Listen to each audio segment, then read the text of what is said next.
함께 기도드리도록 하겠습니다. 사랑과 은혜가 풍성하신 아버지 하나님, 지난 한 주일 동안도 저희들 지켜주시고 인도해 주셨고, 특히 저희들 3박 4일 학위 수양회를 무사히 마치게 해주시고 주님의 영광이 나타나는 귀한 집회가 되게 해주심을 감사합니다. 멀리서 또 서울서 두 형제님을 보내주셔서 저희 은혜 가운데 진행이 된 것 감사합니다. 아버지, 저희 LA 교회 주님이 마지막으로 맡기신 사명, 전도하는 사명을 충실히 수행하는 교회가 되기를 원합니다. 목사님이야 온 성도들이 한마음 한뜻이 되어서 이 일을 위해서 힘쓰는 저희 교회 되기를 간절히 바라고 원합니다. 아버지, 또 부족한 저를 이 단에 세웠사옵나이다. 아버지, 제 생활을 주장하여 주시었고 제 생각을 주장하여 주시었고 제 입을 주장하여 주셔서 주님께 영광 돌리는 말만 전달할 수 있는 제가 되기를 간절히 바라고 원합니다. 처음부터 끝까지 주님께서 지켜주시었고 인도해 주셨길 바라며 이 모든 말씀 우리 주 예수 그리스도 이름 받들어 기도드리옵나이다. 아멘. 안녕하십니까? 예, 사실 저는 이 자리에 쓸 줄은 몰랐습니다. 원래는 목요일 날 한 달에 한 번씩 하는 남자 형제님들 전도하기 위해서 제가 좀 얘기를 했더니 목사님께서 수요일 날 꼭 이 자리에 서서 얘기를 해달라고 말씀을 해서 부족한 죄지만 제가 오늘 섰습니다. 제가 여러분들하고 같이 공부할 것은 뭐냐면은 에스겔서에 보면은 마지막 때에 많은 증거가 있습니다. 기상이변, 천재지변, 또 무화과나무의 비유를 해라, 이스라엘의 독립, 이런 많은 비유가 있지만은 또 한 가지 비유가 뭐냐면은 이스라엘 민족을, 전 세계에 흩어져 있는 이스라엘 민족을 다 고국 이스라엘 땅으로 돌려오겠다는 약속이 있었습니다.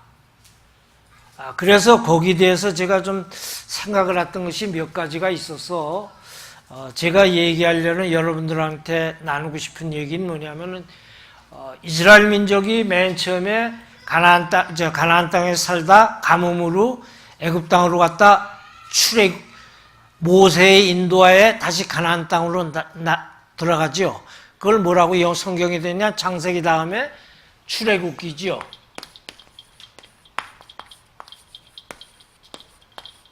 출애굽기라는 이런 명칭으로 쓰는데, 저는 여러분들하고 공부하는 것은 뭐냐면은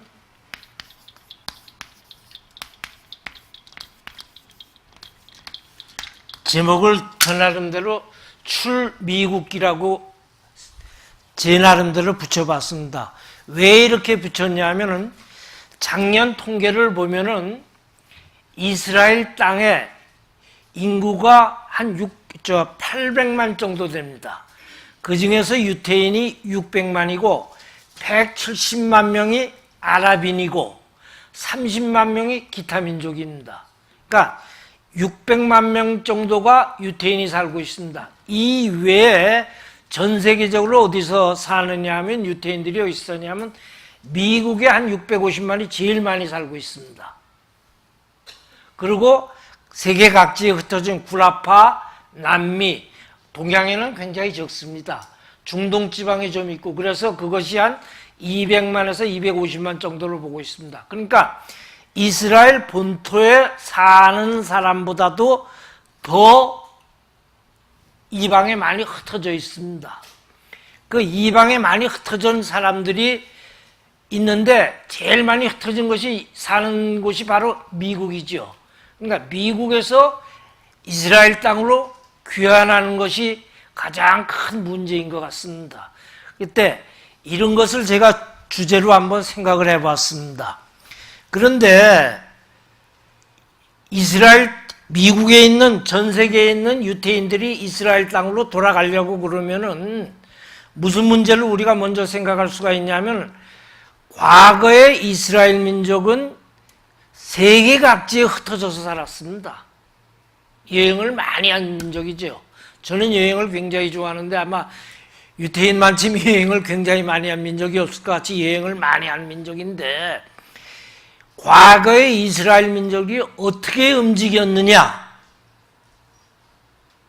하를 우리가 역사적으로 공부하면은 그것을 보고서 우리가 앞으로 유태인들이 어떻게 움직이겠구나를 대략 예측할 수 있지 않나라고 생각을 했습니다. 역사라는 것은 꼭 반복되지는 않습니다. 그렇지만 유사한 패턴으로 움직이게 됩니다. 왜 그러냐면 인간의 기본적인 본성이라는 것은 옛날이나 지금이나 앞으로나 꼭 같습니다. 그래서 하늘에 새 것이 없나니라는 말씀을 저는 그 인간의 본성을 갖고 생각을 해야 되겠습니다. 그 다음에 우리가 생각할 점은 뭐냐면은 유태인이라고 하는데 과연 무엇이 유태인이냐? 혈연이 되는 유태인만 진짜 유태인이냐? 문화적으로 동질성을 느끼고 같은 유태교를 믿고 있으면 유태인이냐? 혹은 그렇지 않으면은 이스라엘 땅에 살고 있으면은 유태인이냐? 이런 문제도 한번 좀 생각을 해보겠습니다. 먼저 이스라엘 민족에 대해서 이런 것을 여러분들하고 공부하기에 앞서서 제가 이 지도를 지금 그려놨는데, 왜 이것을 여러분들하고 한번 생각해 볼 것이냐면, 이 지도는 이쪽인 구랍하고 이건 아프리카고 이건 아라비아 반도고 이쪽이 중동 지역입니다. 이스라엘 민족이 주로 움직였던 지역입니다. 이 지역에 대해서 여러분들이 조금 이해를 하는 것이 같이 공부하는 데 굉장히 유익할 것 같아서 먼저 지도에 대해서 간단히 생각을 해봤습니다. 이게 이스라엘 땅입니다. 우리나라 현재 강원도만 하죠. 바글바글 여기서 살고 있습니다.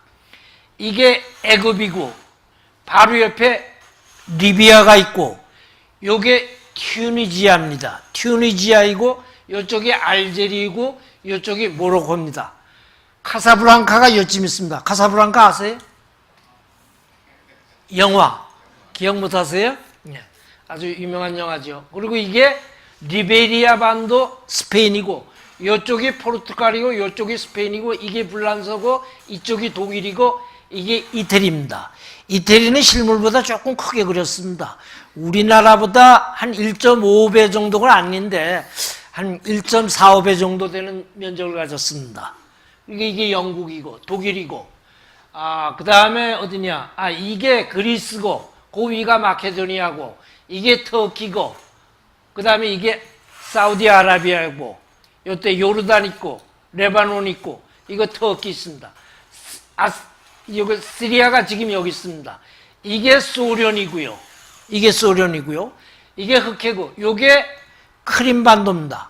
지금 소련하고 우크라이나하고 만날 문제가 된 데가 바로 여기입니다. 왜냐하면 흑해 바다가 있는데 이것이 해군함정, 소련의 해군함정 기지가 요 크림반도에 있기 때문에 그렇습니다.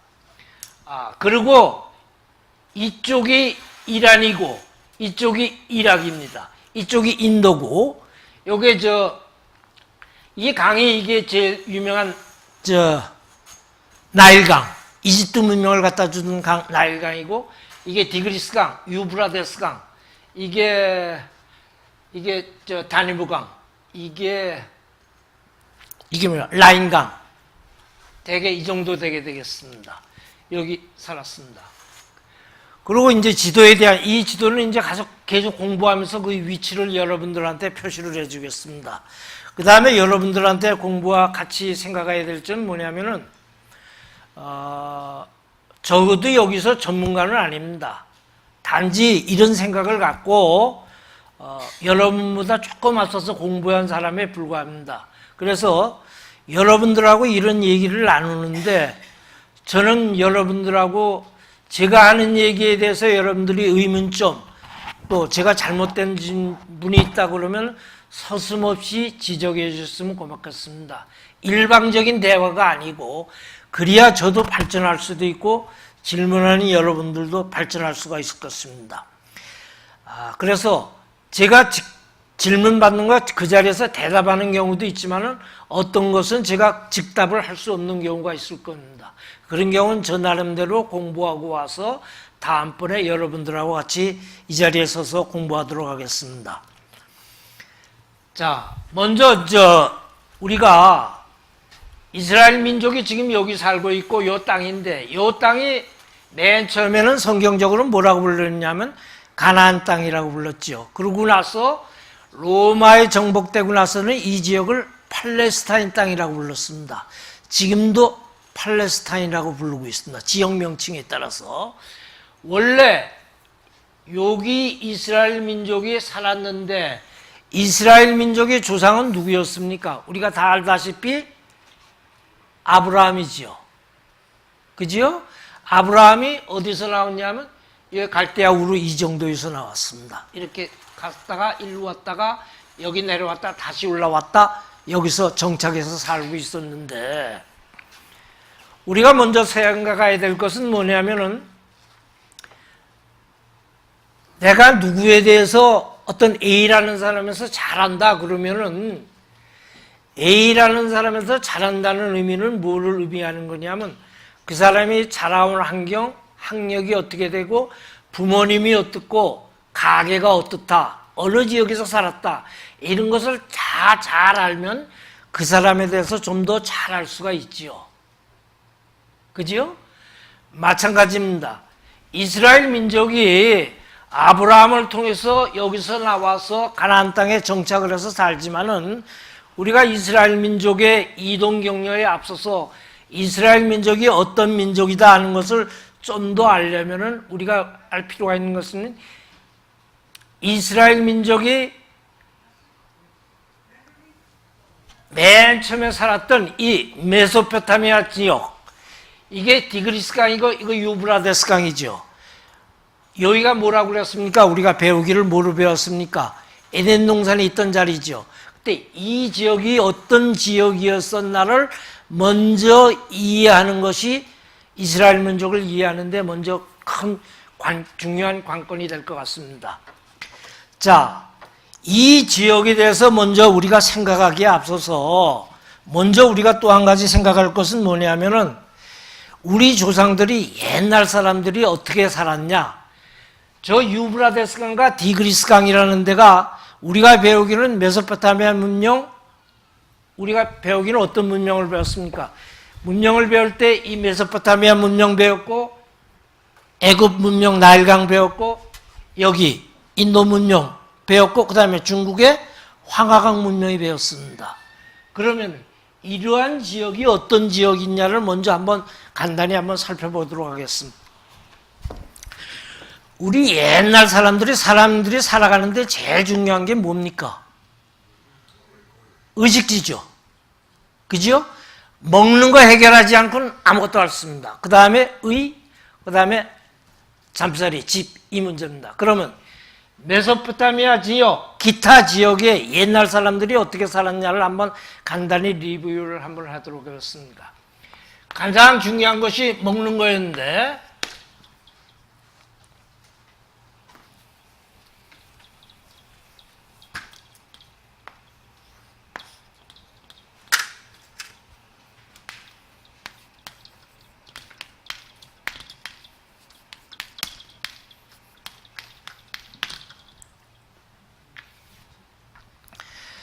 아주 옛날 사람들은 아주 옛날 사람입니다. 아주 옛날 사람들은 저 메소포타미아나 나일강이나 인더스강에 정착할 때 사람들 초창기에 어땠었냐면은 사람들이 살아가는데 가장 중요한 것이 먹는 겁니다. 그럼 옛날 사람들은 어떻게 먹었을까요? 여러분들 생각해 보세요. 먹는 것이 두 가지 방법이 있습니다. 첫 번째가 채집. 채집이 뭡니까? 나무에 나는 과일이나 열매를 먹고 그 다음 뿌리 같은 걸 먹는 것입니다. 이런 채집 하나가 있겠고, 두 번째가 뭐였냐면 사냥이었습니다. 이 채집과 사냥으로서 살아오는 것이 기본 패턴이었습니다. 이때는 사람들이요. 그랬는데 이 채집과 사냥에 하고 나서 사람들이 어떻게 살았냐면 점점 인간이라는 것은 두뇌가 있기 때문에 발전을 합니다. 우리 과거의 우리 선조들보다는 우리가 훨씬 잘 살죠. 앞으로 미래는 더 발전할 것 같습니다. 그런데 이 채집 생활을 하다 뭐로 바뀌었냐면 기본적으로 인간이 농사를 짓기 시작했습니다.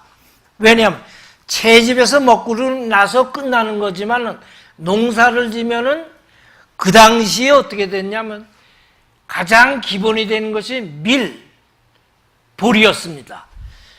고고학적으로 발견하면 이 지역에서 밀보리가 BC 8000년에서 BC 6000년, 지금부터 6000년에서 한 8000년 사이에 초보적인 농사를 지은 그 씨앗들을 발견을 합니다.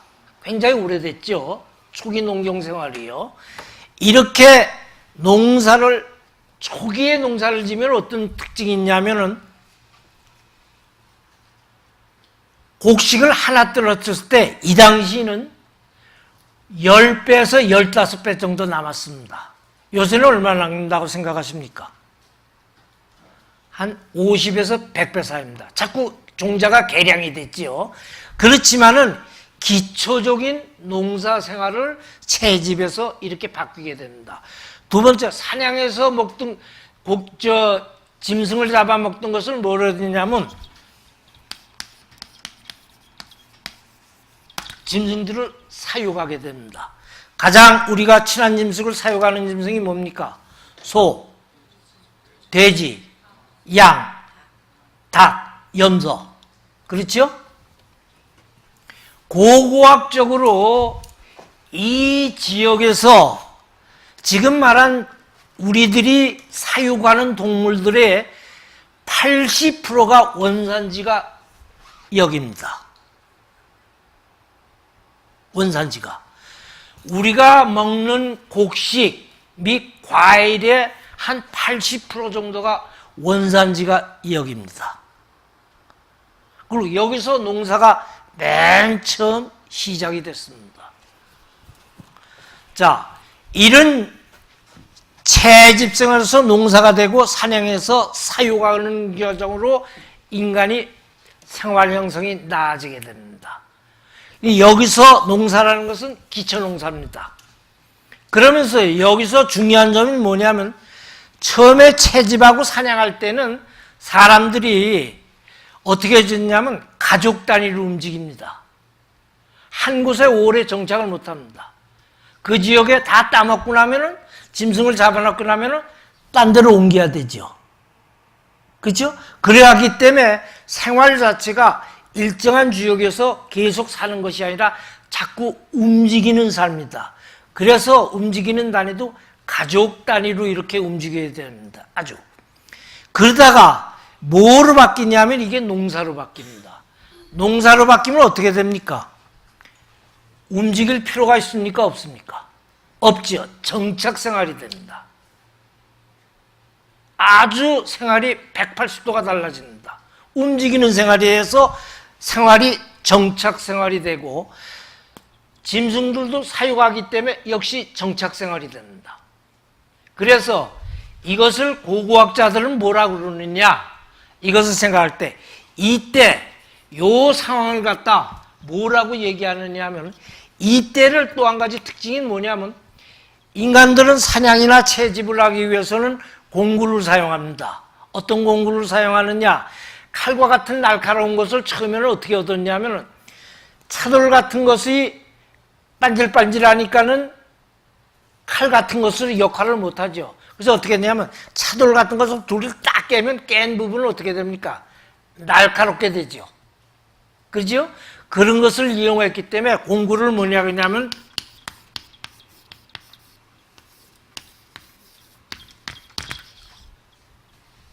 탁 때려서 칼날을 만들어서 썼다고 그래서 타제석기라고 합니다. 그 다음에 이 시대 사람들은 어땠냐면 조금 더 발달이 돼서 그것보다는 좀 더 멋있게 하기 위해서 딱 때리고 나서 연말을 합니다. 갑니다. 그래서 그런 석기를 사용했기 때문에 이 시대는 석기라고 그러고, 지금 와서 고고학자들 얘기입니다. 이때는 타제석기, 이때는 마제석기라고 그랬대. 이것을 뭐라고 통틀어서 얘기냐면 석기 시대 중에서 이 시대를 구석기 시대라고 그러고, 이 시대를 신석기 시대라고 그러고, 이거 농사를 지은 것이 이동하던 생활에서 정착 생활로 바뀌고, 이 시대는 음식을 저장한다는 개념이 거의 없었어요. 그렇죠? 이때는 농사를 지었기 때문에 저축하는 것이 음식을 저장하기 때문에 뭐가 발달됐냐면 토기. 이때 토기가 발달하기 시작합니다. 토기가 이런 것을 만들어서 썼는데, 처음에는 토기를 만들어서 진흙으로 만들어서 썼는데, 문제가 뭐 있었냐면 진흙으로 만들어서 써서 햇빛에 말렸으니까 아주 잘 깨져요. 아주 브리틀합니다. 잘 깨지는데 어쩌다 우연한 발견으로 불에다 구웠더니 굉장히 경도가 높아졌어요. 보존이 잘 됐습니다. 그래서 이런 것이 불에 구우는 기술이 발달됐습니다. 그 다음에 이제 모양을 내기 위해서 줄빛을 이렇게 그린다든지 그림을 그린다든지, 이때는 조금 여유가 있었을 때입니다. 벌써 이렇게 되면은요. 자, 이런 생활이 패턴이 됐는데, 이런 패턴을 하기 위해서는 음식이 제일 많은데 어디가 사람이 가장 살기 좋은 것인가를 사람들이 돌아다니면서 생각하는 것이 어디냐면 바로 이러한 강유역입니다. 강이 있기 때문에 물이 많지요. 물이 많으면 숲이 우거지죠. 짐승이 많을 수가 있죠. 사냥감이 많습니다. 그 다음에 또 한 가지 중요한 점은 뭐냐면은, 농사질을 특히 강하구에 가면 어떻냐면 삼각주라고 배웠지요. 이건 뭡니까? 강물이 흘러서 흙이 쌓여서 평평하면서도 농사짓기가 아주 좋았습니다. 그 다음에 강유역의 특징이라는 것은 또 뭐가 있었냐면은, 우리가 짐승도 잡아먹지만 물고기도 잡아먹을 수 있고 조개 같은 것도 훌륭한 음식이 됐습니다. 우리나라 경상남도 저쪽 진해 저쪽에 가면, 창원 저쪽에 가면 옛날에 우리가 그 국사 배울 때 보면 조개 무덤 같은 거 배웠죠. 기억나세요? 사람들이 조개를 파먹고 버렸던 그 조개 무덤이 옛날 게 있습니다. 이 강유역에는 이런 해산물들을 취득할 수 있기 때문에 음식으로서 굉장히 좋습니다. 그래서 사람들이 강유역으로 모여서 살기 시작했던 것입니다. 그래서 이 사람들이 이렇게 살아내니까는, 강유역에서 점점 사람들이 모여 사니까는 어떤 문제들이 이룰 수가 있냐면, 처음에는 완전 시적입니다. 아버지가 갔구나, 또 삼촌, 형제, 이런 사람끼리 모여 살다 보는데, 강유역에 먹을 거 많고 모든 조건이 갖추니까 점점 사람들이 모여들기 시작했습니다. 사람들이 이렇게 모여드니까 어떤 문제가 있을 수 있냐면, 여러 사람들이 같이 다 잘 살기 위해서는 보이지 않는 조직이 필요하게 됩니다.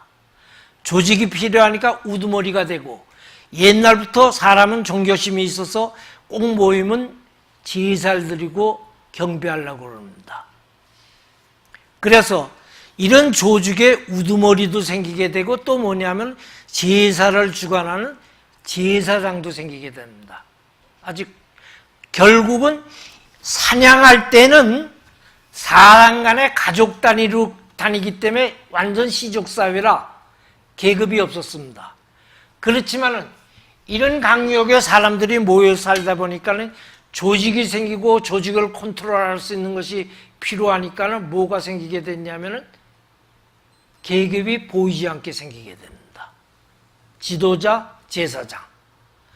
또 무슨 문제가 있었냐면, 사람들이 자꾸 모이다 보니까 먹을 것이 풍부해집니다. 그러니까 외부에서 추수 때만 되면은 그것을 강탈하러 오는 경우가 많이 있습니다. 그래서 그것을 방지하기 위해서 성을 쌓든지 지도자를 하든지 군대를 양성하든지 보이지 않게 이런 조직 생활이 들어가기 시작이 됩니다. 여기에서 이런 조직 생활이 들어갑니다. 그런데 이런 조직 생활을 가운데서 어떻게 됐냐면 특히 이런 강유역은 아주 농사가 잘 됐기 때문에 식구가 점점 늘어납니다. 옛날에는 인간 수명이 얼마라고 보통 생각합니까? 성경에는 굉장히 많지요. 보통 30세 미만이었습니다. 고고학적으로 보면. 굉장히 일찍 죽었습니다. 그러니까 첫째 이유가 음식이 없었습니다. 그 다음에 질병에 대해서 저항하려는 힘이 하나도 없었고요.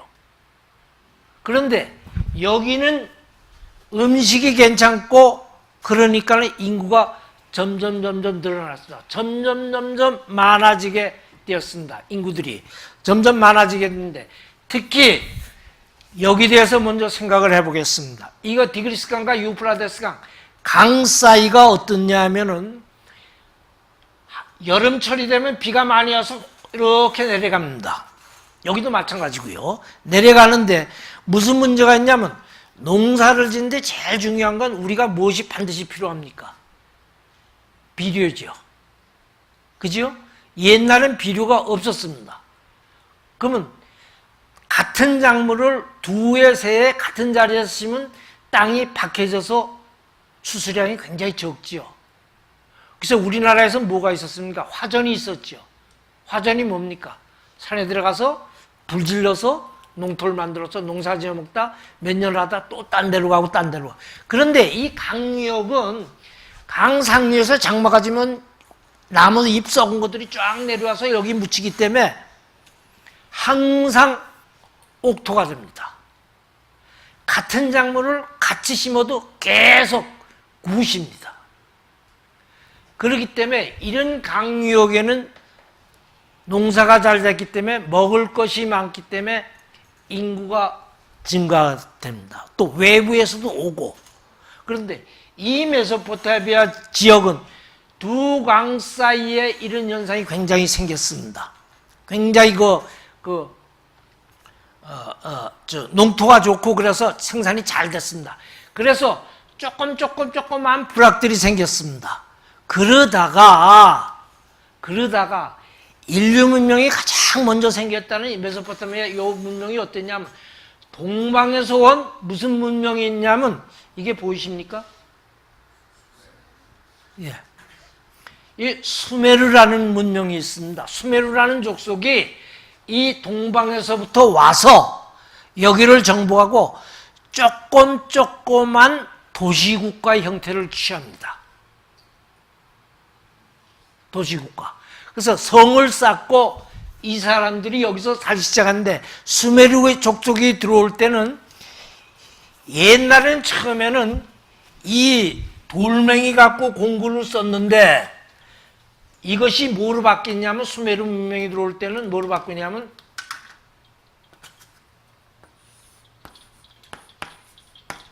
공구가 청동기로 바꿉니다. 즉 광물을 이용할 줄 알았던 얘기입니다. 청동기는 뭐라고 했냐면 구리는 어떻습니까? 우리 전기줄 같은 거 만드는 구리 굉장히 가공성이 좋은 대신에 굉장히 연하죠. 그래서 공구를 쓰기가 적합지 않습니다. 근데 구리에다 주석을 섞으면 그러니까 하드네스가 굉장히 딱딱해지고 견고해집니다. 근데 청동기는 뭐로 연상했냐면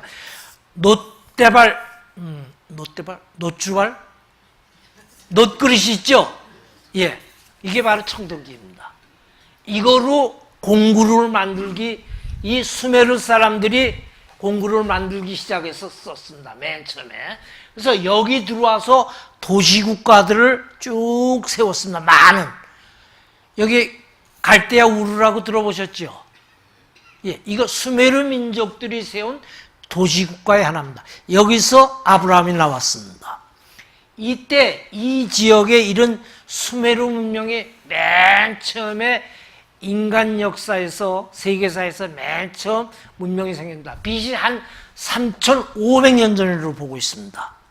그 다음에 문명이 애굽 문명, BC 한 3,000년 전 문명인데 이건 조금 이따 말씀드리겠습니다.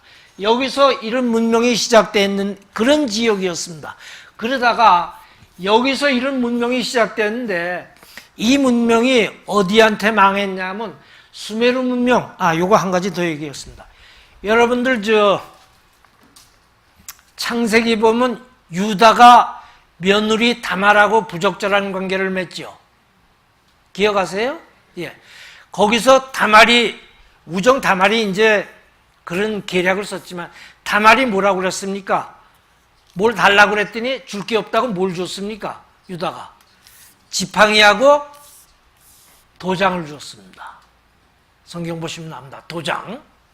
왜 이걸 제가 그런 얘기를 하냐면 그 도장이 저때 수메르 시대 도장이 어떤 모양으로 생겼냐면은 원통 도장입니다.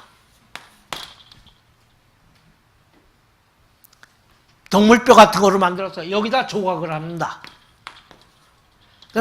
우리나라 얘기하면 도장입니다. 도장. 아시겠어요? 도장을 여기서 해갖고 종이가 없기 때문에 기록을 어떻게 했냐면 점토판, 크립 플레이트를 만들어갖고 젖었을 때 글자를, 이제 글자 얘기, 이제 문명 얘기하면서 나가야 되겠다. 새기고서 도장을 불립니다. 그럼 내가 있다고 프로브가 되는 겁니다. 이때 이 도장이 바로 이 수메르 문명에서 나왔던 겁니다. 아주 유명한 거죠. 실제로 이 상황이 이렇습니다. 자, 이런 상황이었는데 문명이 여기서 수메르가 오랫동안 지속된 게 한 것이 아니라 수메르 문명이었는데 이 지역은 삼지팔방으로 다 통했습니다. 외적인 침입이 참 많았습니다.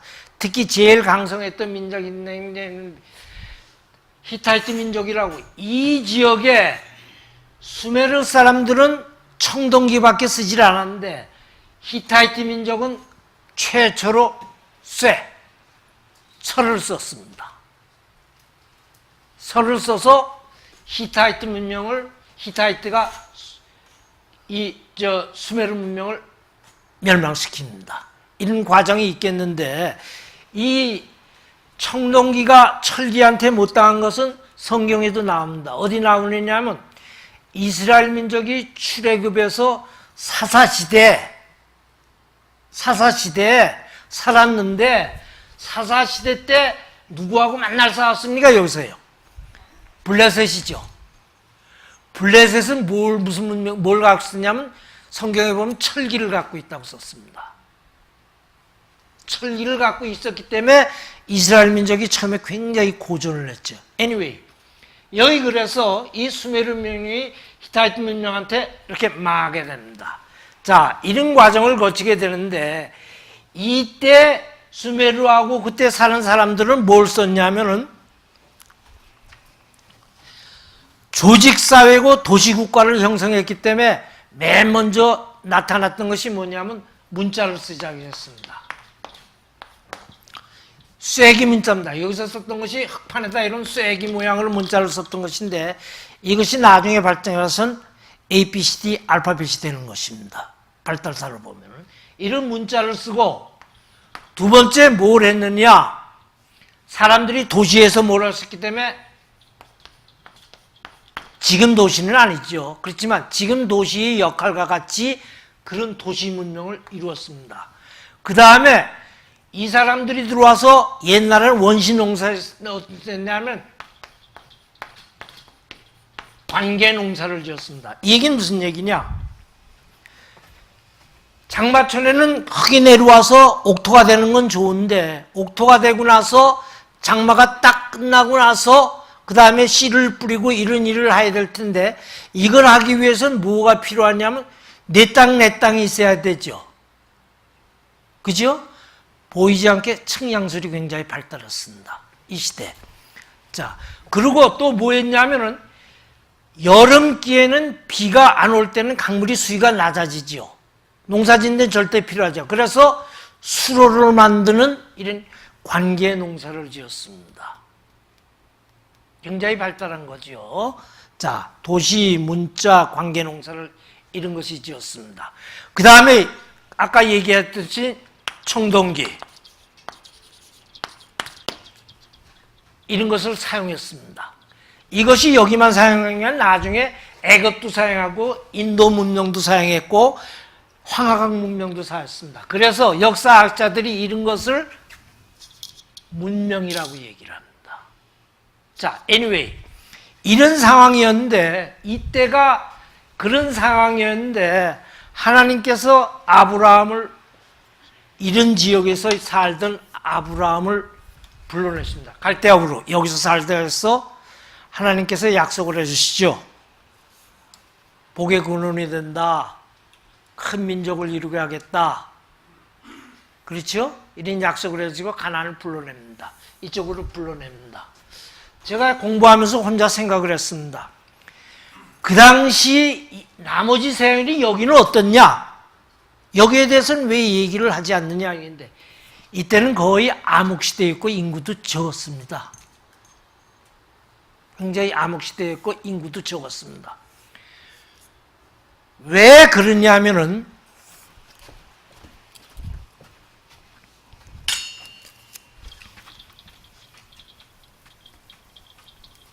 우리가 지도에 대해서는 지금 이렇게 공부를 했지만은 지구가 자전축이 흩어졌죠. 그래서 자전을 하면서 자체적으로 돌면서 태양 주위를 돌죠. 태양 주위를 돌고 있습니다. 1년에 한 번씩. 이렇게 돌아서 사계절이 있는데 지질학자들은 뭐라고 얘기하느냐. 이 지구가 옛날에는 지금과 같은 기후가 아니었습니다. 먼저 그걸 이해를 하셔야 됩니다. 그 얘기에 앞서서 이 지질 문제를 한번 생각을 해보겠습니다. 이거 목사님께서도 이번에 집회 때 여기에 대해서 말씀을 하시더라고요. 옛날에는 이게 어떻다고 기억하십니까, 여러분들? 요게 페르시아만인데 요게 많이 있었습니까, 없었습니까? 그렇지. 이번 목사님 집회 때 저쪽 가서 됐대. 옛날에는 이 많이 없었습니다. 이 얘기하기에 앞서서 우리나라 서해하고 동해 있죠. 서해는 어디하고 연결됐습니까? 중국하고 연결됐죠. 예? 여러분들 생각하기에 한 8,000년 전에는 어떻다고 생각했습니까?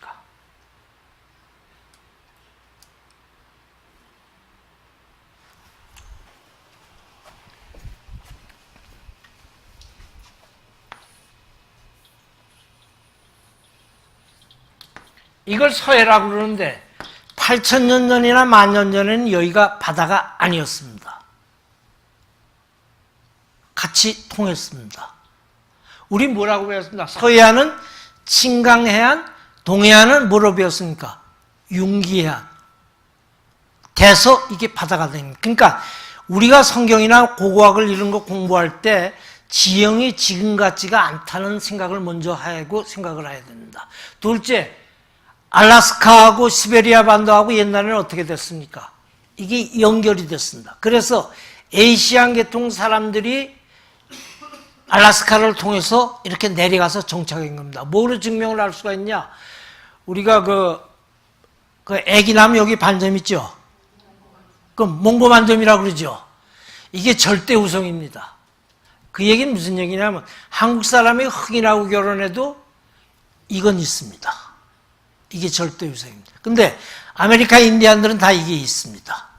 그래서 우리하고 한통속으로 아시아에서 넘어왔다고 얘기를 하는데 이와 같이 옛날은 지금하고 지형이 조금 다르다는 얘기입니다.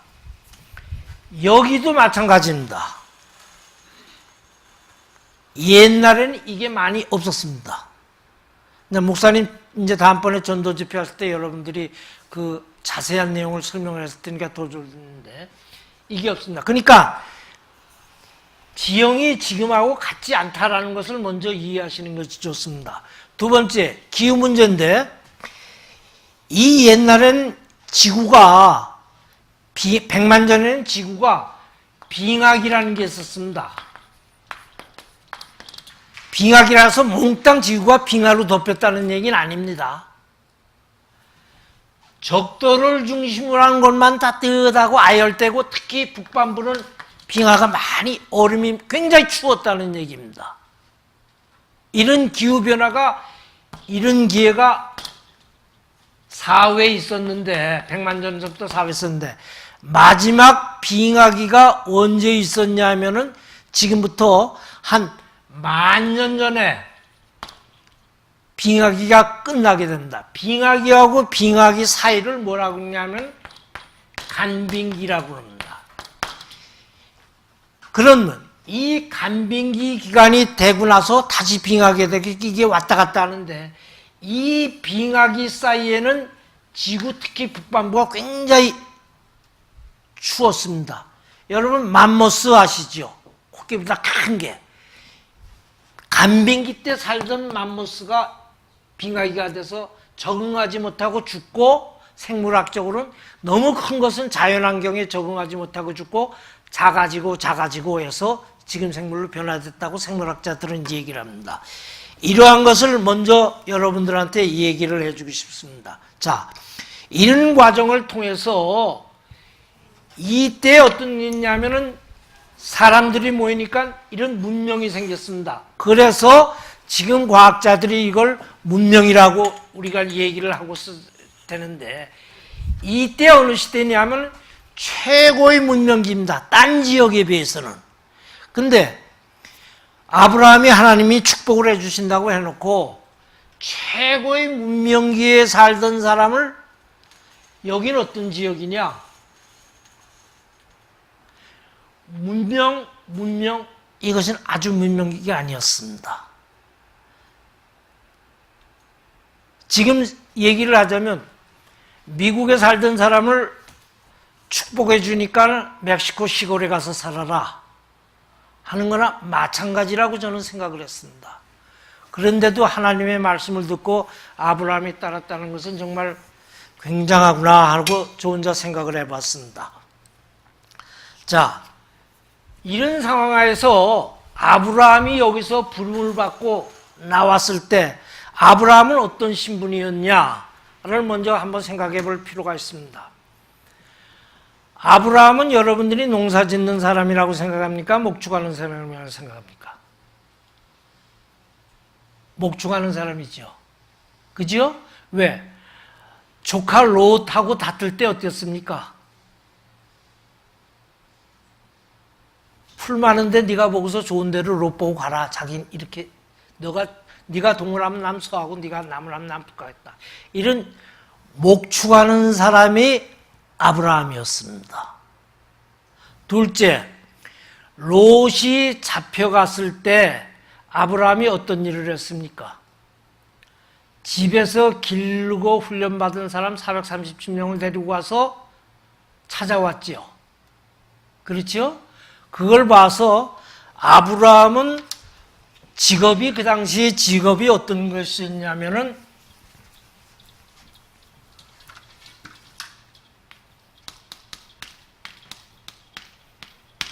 목축하는 사람이었습니다.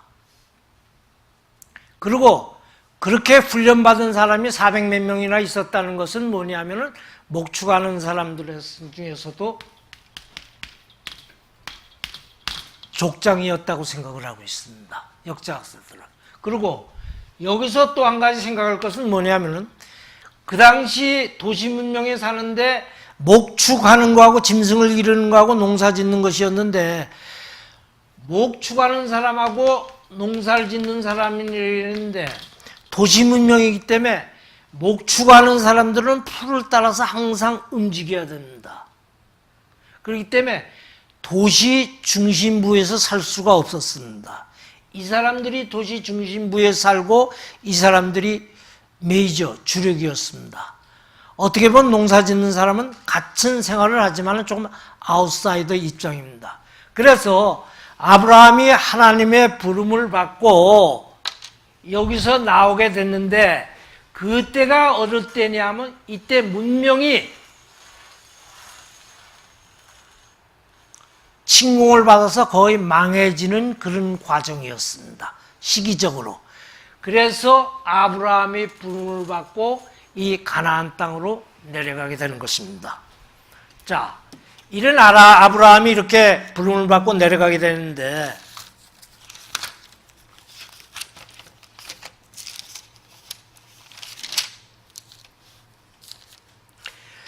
하나님께서 아브라함에게 주신 약속, 조금 아까도 얘기했지만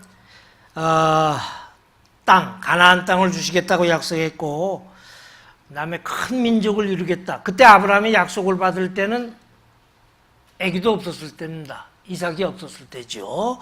그 다음에 맨날 복이 근원이 된다고 그랬습니다. 너를 축복하는 자에게는 내가 축복하고 너를 저주하는 자에게는 내가 저주 내리겠다, 혼내겠다고 얘기했습니다. 이 복에 대해서 먼저 한번 좀 생각을 해보겠습니다.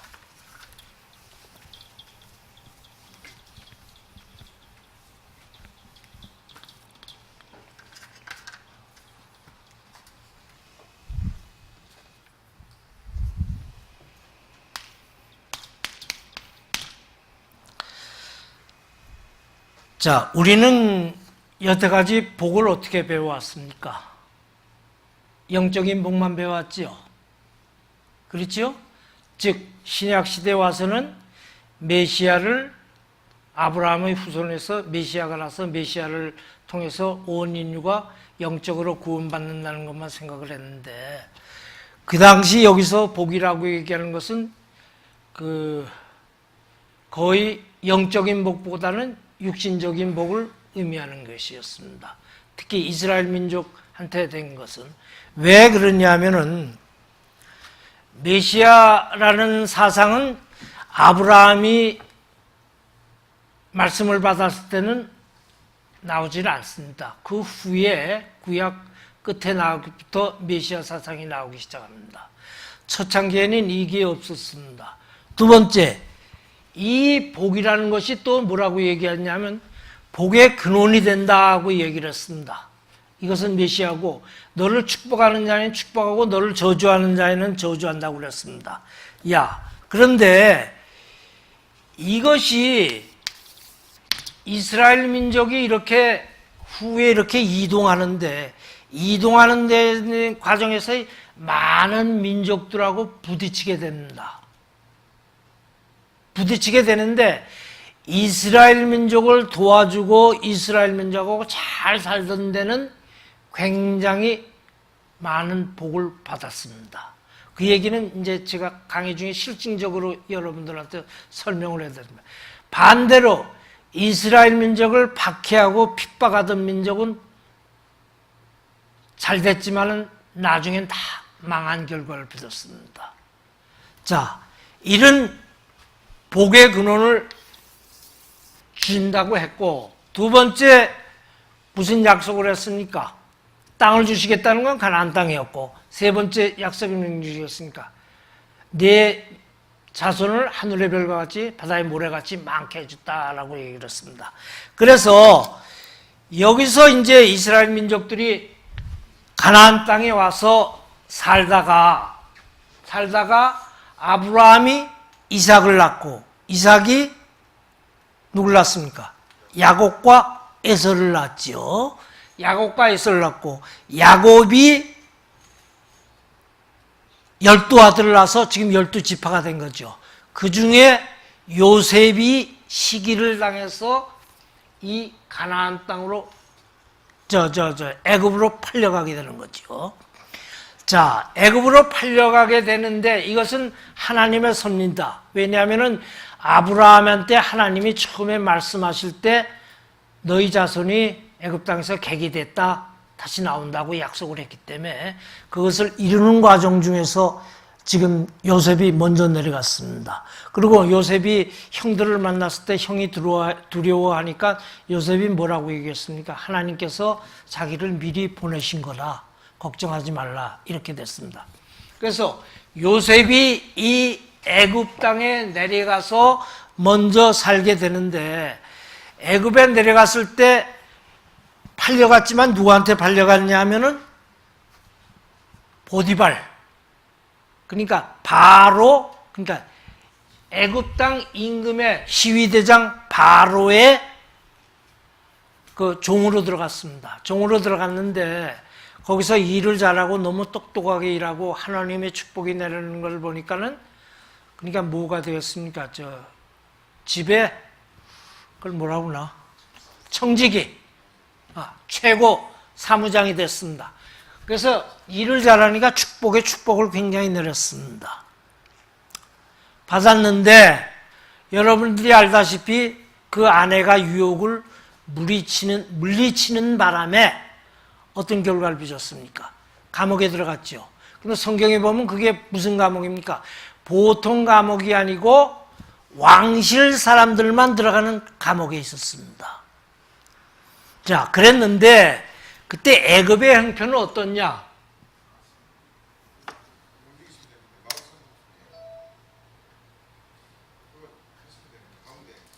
예? 오케이. 애굽의 어떤 인자면 애굽 상황을 먼저 요셉이 내려가기 전에 애굽 상황을 먼저 보겠습니다. 애굽 상황은 이 나일강이 한 5,000m입니다. 여기 에티오피아부터 이렇게 출발해서 이렇게 돼 5,000m인데 우기가 되면 에티오피아 지역에 우기가 되면 강물이 쫙 불어서 내려가면서 썩은 그러니까 가랑잎 썩은 걸 잔뜩 내려가서 이쪽에다 강 주위에다 쭉 뿌려집니다. 그러니까 아주 굉장한 옥토가 됩니다. 옥토가 되는 땅입니다. 그리고 여기 특징은 뭐냐면은 아까 제가 여기 빙하기하고 빙하기 사이에 간병기라고 그랬죠. 간병기인데 지구 전체가 다 놓은 것이 아니고 지구가 있으면은 적도를 중심으로 한 이쪽 지역은 빙하기 때도 따뜻하고 비가 잘 내리는 아열대입니다. 아열대 지역이었습니다. 이때. 그리고 이쪽이 너무너무 추운 지역이죠. 그런데 이 아열대 지역이 이런 간빙기가 지금부터 한 10,000년 전이나 한 8,000년 전부터 간빙기가 시작됩니다. 기온이 점점 높아갑니다. 그러니까 기온이 높아갈 때 이쪽이 평균 온도가 점점 올라간다는 얘기입니다. 그러니까 문제가 무슨 문제가 생겨? 여기에 올라가는 것까지는 좋은데 이쪽은 어떻게 됩니까? 너무 더워집니다. 아시겠어요? 너무 더워지니까 이 지역을 나타냅니다. 이 지역이 아열대 지역이었는데 적도 중심부가 돼서 아열대 지역인데 너무 더워집니다. 그러니까 너무 더워지니까는 처음에 아열대 지역일 때는 숲이 굉장히 무성했습니다. 이 지역이. 숲이 굉장히 무성했는데 더워지니까 어떻게 되나? 비도 안 하고 더워지니까 점점 사막화가 된 겁니다. 그래서 지금도 사막화가 굉장히 빠른 속도로 진행이 되고 있습니다. 남북으로. 그래서 이걸 헝거벨트라고 그러죠. 여기 농사가 질 수 없는 대로. 자, 이런 생활환경이 되기 때문에 이 나일강 지역은 이쪽하고 다른 게 좌우가 다 사막입니다. 그러니까 외부의 침입이 거의 없었습니다. 그리고 사막화가 되니까는 무성했던 지역의 짐승들이나 사람들이 살 수가 없으니까 어디로 모였냐면 나일강 쪽으로 모여들어서 사람들이 여기 정착해서 살기 시작하게 됐습니다. 이런 애굽 땅은요. 그런데 이때 어땠냐면 크게 두 나라가 있습니다. 상 에집트, 하 에집트가 있었는데 둘이 싸우다가 3,000년 전에 북쪽에 있는 사람이 북쪽 수도는 여기 테베였고 남쪽은 이제 멤피스였습니다. 이쪽은 산악이 많고 물이 급하게 흐르기 때문에 땅이 넓지 않았습니다. 그래서 농사를 별로 지을 수 있는 여건이 되질 않았는데 이쪽은 삼각지 지역이라 아주 농사 짓기가 좋았습니다. 그래서 맨날 식량 때문에 싸우고 그랬던 과정에다가 북쪽에 있는 애굽 사람이 남쪽을 점령해서 BC 3000년경에서 영에 점령을 했습니다.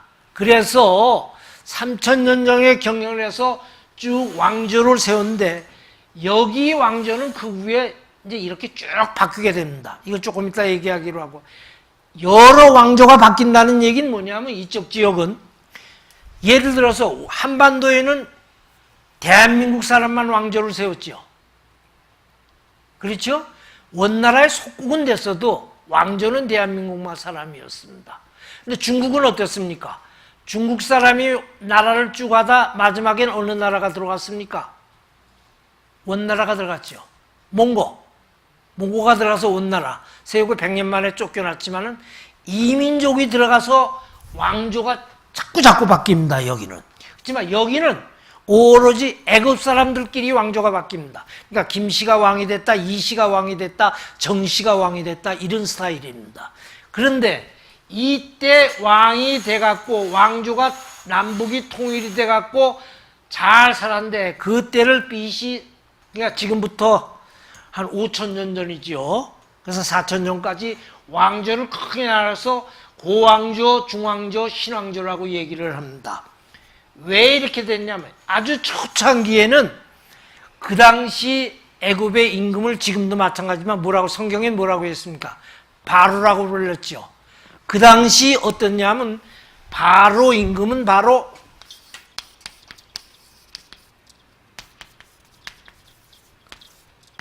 신이었습니다.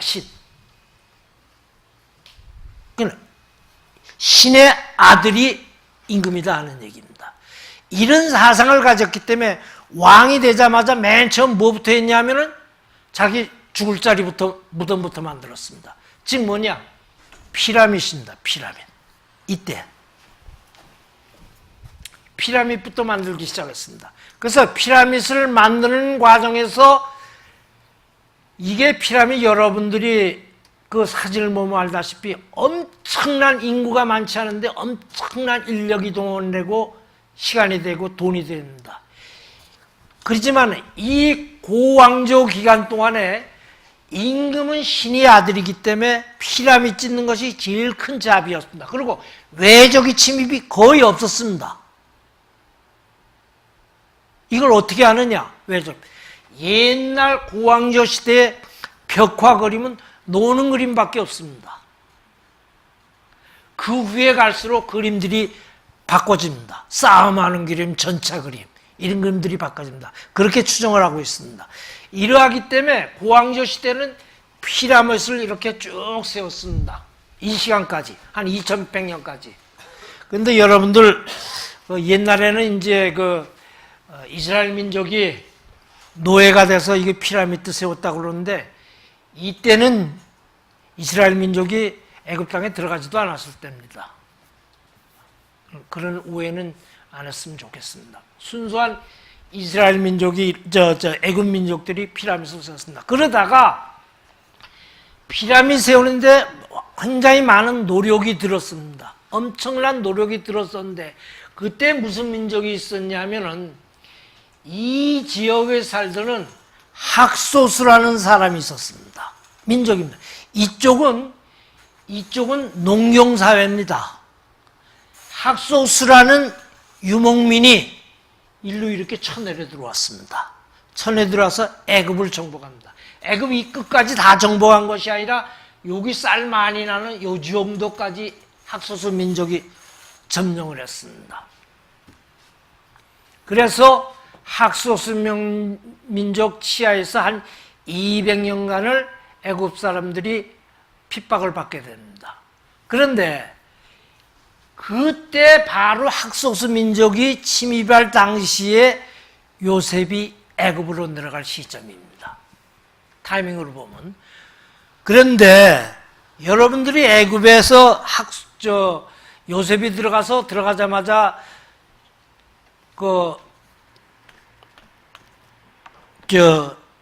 총무 역할을 하고 집에서 총무 역할을 하고 잘못돼서 감옥에 갇혔다가 꿈에서 가는 바람에 막바로 국무총리가 됐죠. 그죠? 그거 좀 이상하지 않습니까? 어떻게 이방인이 종으로 팔려온 이방인이 갑자기 꿈 하나 해석 잘한다고 그렇게 갑자기 국무총리가 될 수 있습니까? 지금 시대로 얘기하자면. 이게 왜 그러냐면 우리나라 근처에도 이런 나라가 있었습니다.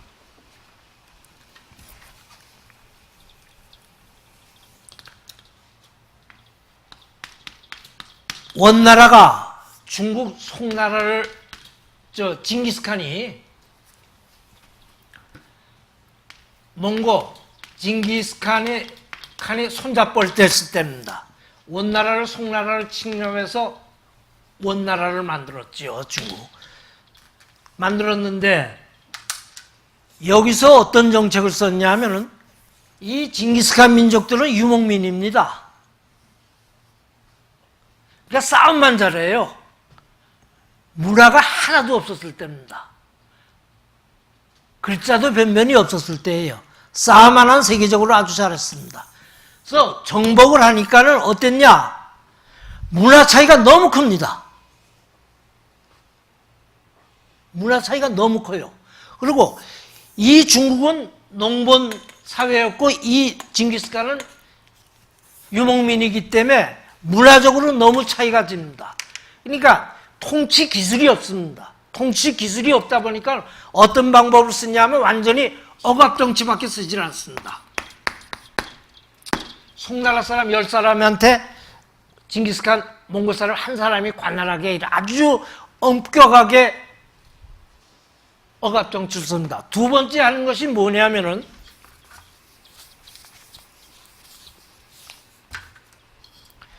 여러분 마르코폴로 알지요? 배웠죠? 그건 뭐니까? 동방견문록을 맨 처음 쓴 사람이죠. 이태리 사람으로. 중국에 와서 원나라 시대에 이태리 사람으로 중국에 와서 활약하고 문화를 보고 배우고 가서 쓴 기록이 마르코폴로의 동방견문록입니다. 그때 원나라는 누구를 제일 쳤냐면은 자기 민족을 1등으로 하고 두 번째 민족이 뭐냐면은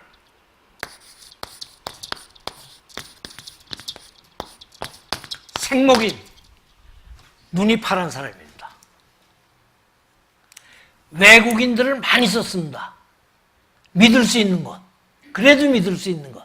세 번째, 마지막 사람이 중국 사람입니다. 이렇게 사람들을 차별해서 썼습니다. 꼭 마찬가지 현상입니다. 여기 이스라엘 요셉이 들어갔는데 이때 점령하고 나니까는 마찬가지입니다. 유목민으로서 이 애굽 사람을 컨트롤하려니까는 문화 차이가 너무 컸습니다. 이쪽은 싸움만 잘하는 민족이었지 컨트롤할 재간이 없었습니다. 그런 차에 요셉이 꿈 해석하는 걸 보고 꿈 해석하는 거 바로 임금이 아주 좋게 여겼습니다. 그 다음에 또 한 가지 생각해야 될 점이 뭐냐면 요셉이 그 시위대장 보디발의 아내가 유혹했을 때 뿌리치고 나갔죠. 그죠? 그러면 시위대장 정도면 그 당시 넘버2나 넘버3 정도 막강한 사람입니다. 요셉은 종에 불과한 겁니다. 팔려온 종에. 그거 어떻게 했습니까? 여러분 같으면. 당장 죽였겠지요. 그죠? 와이프 얘기 듣고. 그런데 와이프가 그런 얘기를 하는데도 죽이지 않았다는 것은 저는 그렇게 생각했습니다. 어떤 역사학자들은 그렇게 얘기합니다. 보디발이 내시가 아니었나 그렇게 얘기하는 문헌도 있습니다. 두 번째 뭐라고 생각할 수 있냐면은 보디발이 보기에 요셉이 너무 똑똑하고 잘합니다. 와이프가 저러는 것은 질투에 불과할 거라고 생각해서 감옥에 넣었었습니다. 또한 감옥에서 그냥 감옥 생활을 한 것이 아니라 감옥에서 간수장이 요셉한테 열쇠를 다 맡기고 모든 일반 일을 맡겼다고 그랬죠. 그만큼 일을 잘하고 똑똑했습니다. 근데 그 감옥이 요셉이 갇혔던 감옥이 보통 감옥이 아니라 관리들, 즉 바로의 신하들이 갇히는 감옥이었습니다. 특권층 감옥입니다. 왜냐하면 술 맡은 관원이나 떡 맡은 관원 이건 아주 최측근이지요. 그런 사람들이 들어갈 수 있는 감옥에서 있었기 때문에 요셉이 굉장히 그 당시 바로 측근들하고 친해질 수 있는 기회가 있지 않았나라고 생각을 합니다. 역사학자들은 그렇게 얘기를 합니다. 그러했기 때문에 바로가 꾼 꿈, 어떤 꿈이었습니까? 처음에 이삭이 아주 풍성한 이삭이 올라왔는데 마지막에는 아주 피릿한 이삭이 올라와서 먹어치우더라. 두 번째는 무슨 꿈이었습니까? 아주 살찐 송아지 올라왔는데 그 다음에 피리한 송아지가 올라와서 살찐 것을, 피리인가 살찐 것을 먹어도 먹은 것 같지도 않더라. 그러니까 즉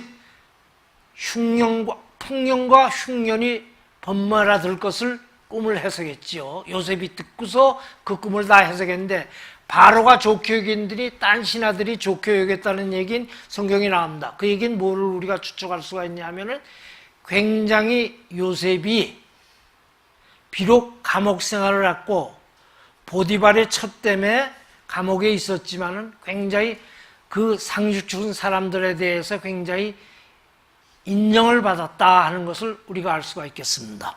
그런데 그래서 요셉이 총리 대신에 등극을 하고 맨 처음에 하는 일이 뭡니까? 꿈 해석대로 풍년이 들 때 곡간을 곡식들 저장할 수 있는 걸 만들어서 풍년 때 곡식을 저장하고 흉년 때 그 곡식을 팔게 되는 과정을 거치게 됩니다. 그런데 여기서 이제 우리가 생각해야 될 점은 어떤 생각을 할 수가 있냐면은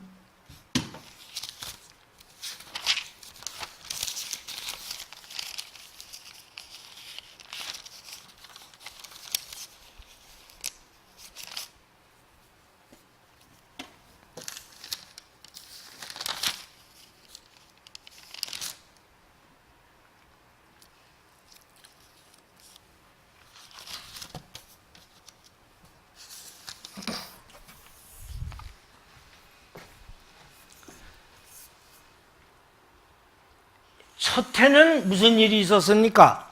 흉년이 들 때는 풍년이 들 때는 그날짜인데 흉년이 들어서 맨 처음에 애굽 사람들이 어떻게 했습니까? 흉년이 되니까 처음에는 돈을 갖고 가서 식량을 사 먹었습니다.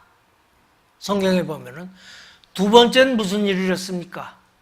돈이 다 떨어지니까 자기 짐승 같은 것을 다 주고서 식량을 삽니다. 세 번째는 돈 떨어지고 식량도 떨어지니까 뭐라고 그랬습니까?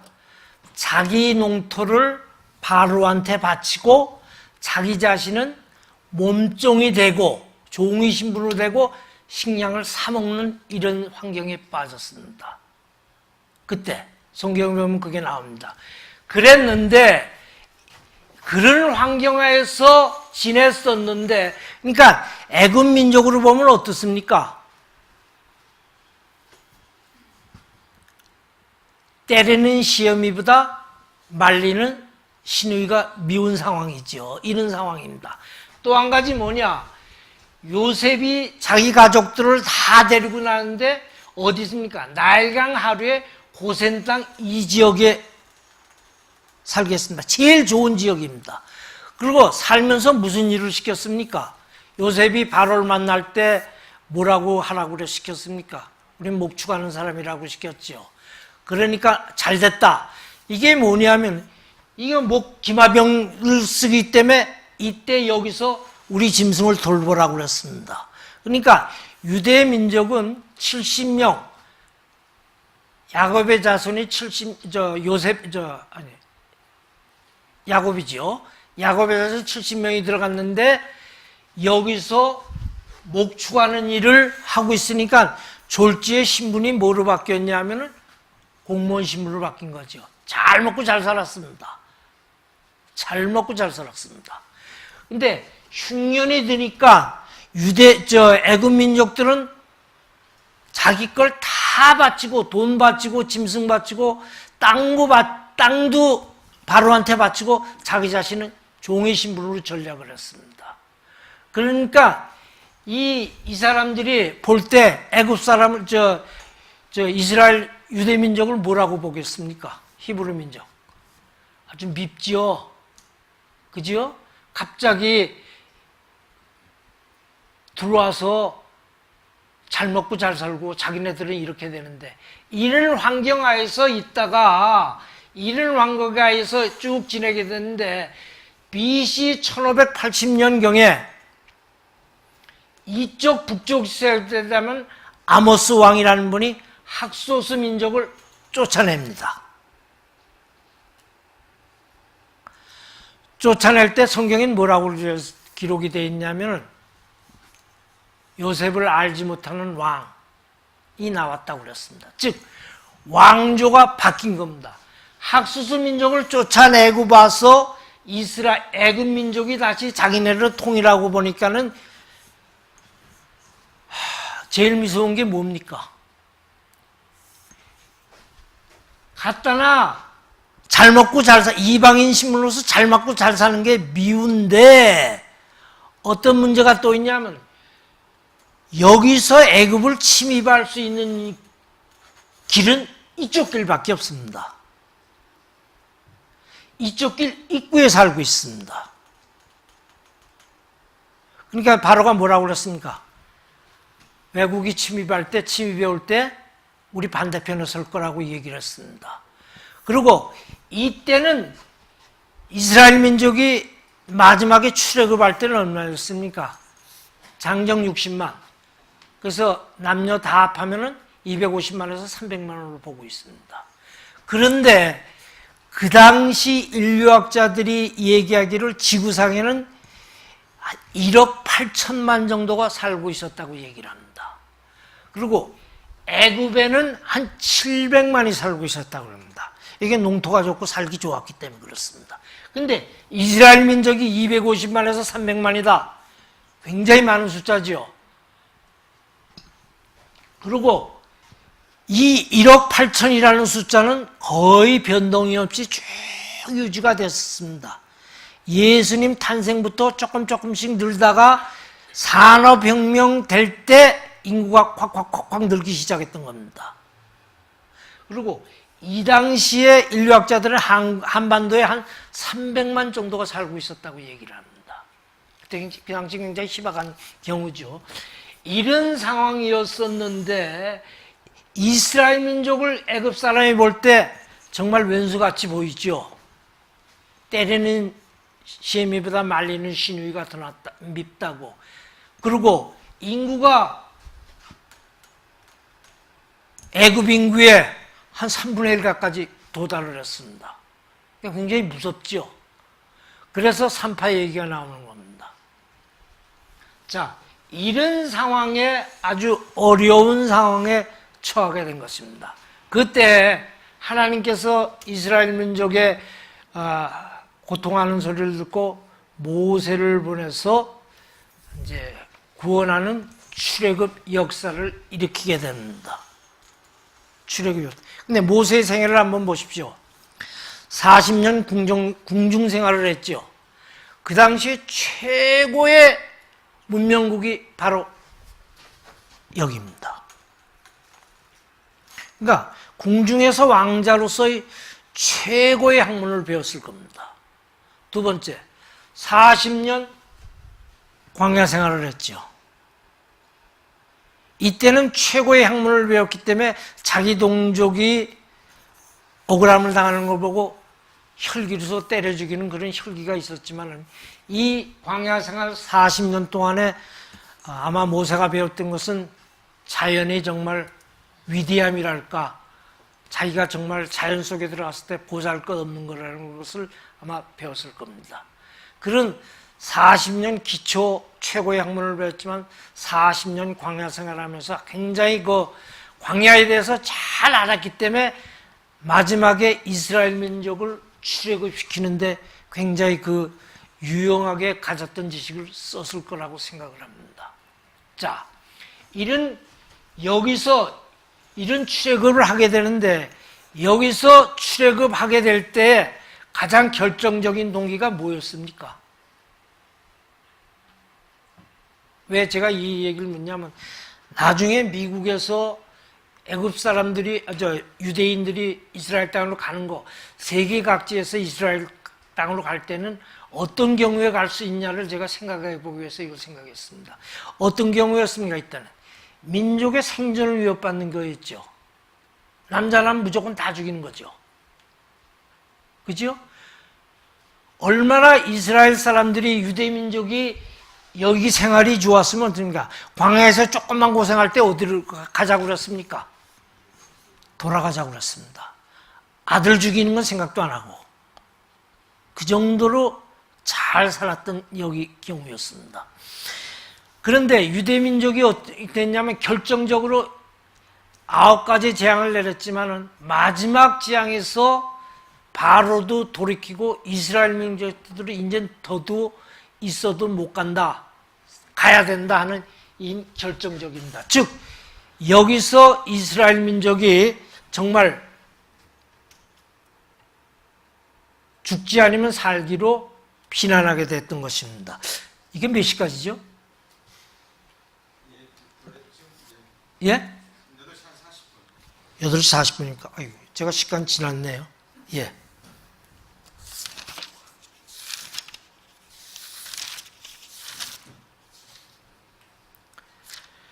예, 그럼 제가 오늘 여기까지만 하겠습니다. 그리고 다음 시간에 뭘 하겠냐면요.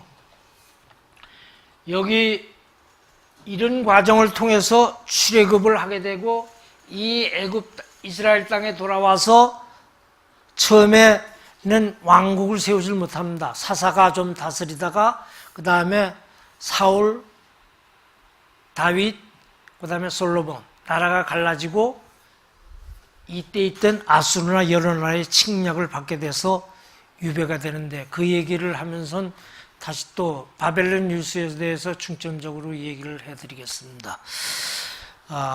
오늘 한 거에 대해서 궁금한 점이나 질문 사항이 있으면 뭐든지 질문해 주십시오.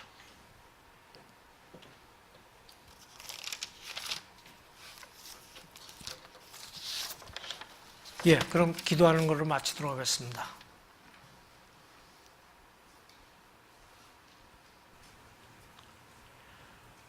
부족한 저를 이 단에 세우셨습니다. 두렵고 떨림으로 세웠사옵나이다. 아버지, 저희들이 이렇게 성경 공부하는 것은 말씀을 바로 이해함으로써 주님이 맡기신 사명을 저희들이 충실히 수행하자는 목적에서 저희들이 공부하고 있사옵나이다. 이러한 마음이 계속되는 저희 마음에 대해서 주님께 영광 돌리는 귀한 교회 되기를 간절히 바라고 원하옵나이다. 돌아가는 발길도 인도해 주시고 주일날 다시 만나서 즐겁고 기쁜 마음으로 말씀을 배우며 교제하는 저희들이 되기를 간절히 바라고 원하옵나이다. 이 모든 말씀 우리 주 예수 그리스도의 이름 받들어 기도드리옵나이다.